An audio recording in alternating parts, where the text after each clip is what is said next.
that, the research is really back with marijuana, with psychedelics, but for a period of 20, 30 years after the crackdown happened, after the 60s, the real carrier of the spirit of psychedelics in our culture was not science. The science was blocked. The carrier was art. And it was art and music through the Grateful Dead, through others, and through artists that were able to put the psychedelic vision into practice, into a visual way where they could share it with others.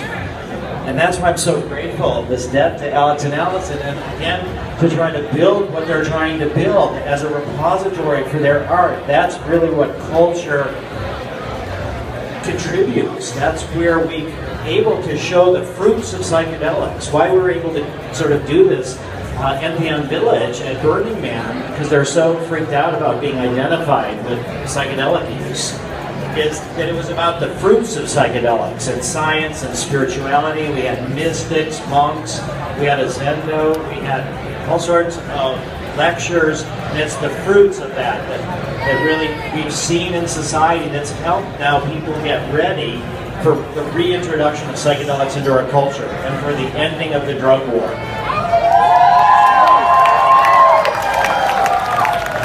So I encourage you to really support what Alex and Alice are doing, because I think those kind of visions that they have been able to sort of manifest from the interior world to help other people see it, that's what really changes culture. And so I want to just close briefly by telling you about an experience that I had when I was 21. So when I turned 21, I decided that I was going to spend the day by myself doing LSD.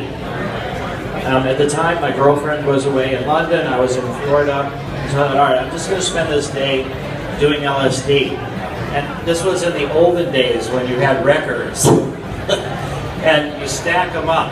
And so I stacked up a couple records, and you know how with LSD you get really consumed by what you're doing, you're very focused.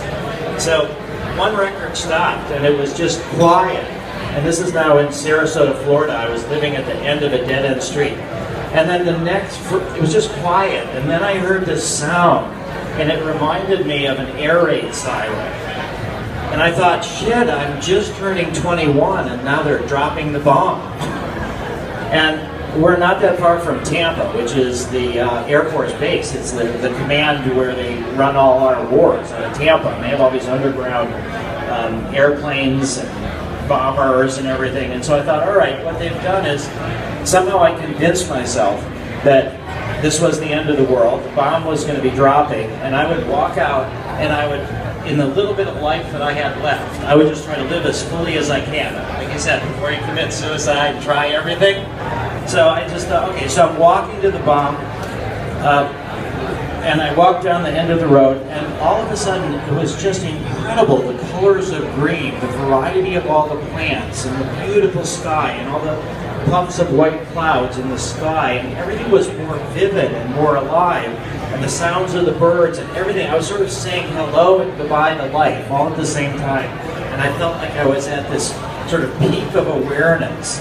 And just as I was like walking down the road to get to this main road, then I started hearing guitars and drums, and I thought, oh my God, that's a record that I heard. It's not the air raid siren. I got so consumed in it. I thought, man, how stupid was I to sort of launch into this paranoia about my end of life. But then what I noticed is that my consciousness kind of constricted, and I didn't have that awareness of the incredible variety of life and of the greenery and of all of nature. And I was able to sustain that momentarily because I thought in the presence of death that I should be the most alive. And from that moment, as I sort of got over thinking how silly I was to have forgotten that I put on this record, I connected LSD with being more aware, with being more alive. And I felt like I wanted to really devote my life to bringing that back so we could have those experiences and anchor them in our daily life. Yeah, so that's what I did. And so now, we're really making great progress with psychedelic research, with marijuana research, and I think also with embedding these visionary art pieces into our culture. So please support Alex and Allison's work as much as you can. Thank you.